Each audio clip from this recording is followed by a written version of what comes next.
দিয়ে দেবো 4টে গরম মশলা, ওই এলাচ দানা গরম মশলার মধ্যেই পড়ে, ওর সেন্টটাই তো আসল। তো সাদা তেল দিয়ে দিয়েছি কড়ার মধ্যে, তেলটা গরম হচ্ছে, ততক্ষণে আমি মাংসটা সুন্দর করে মাখিয়ে নিলাম।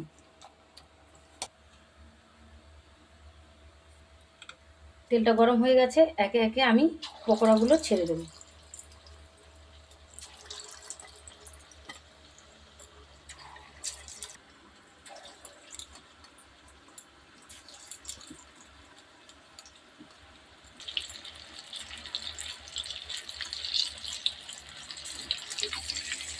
আলাদা দাদা সুন্দর করে ঘুরিয়ে ঘুরিয়ে লাল লাল করে ভেজে নেব। পকোড়া রেডি।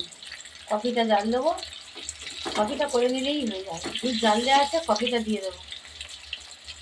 বাড়ির সবাই বললো চা দিয়ে না কফি দিয়ে পকোড়া খাবো। তো দেখুন বন্ধুরা, কি সুন্দর লাল লাল করে ভাজছি। পকোড়ার সাইজগুলো এইরকমই রেখেছি। পকোড়া এরকমই সাইজে ভাজে, বেশি বড় বড়।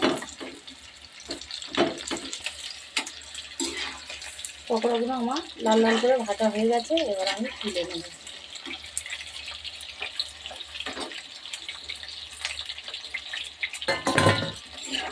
মজা হচ্ছে।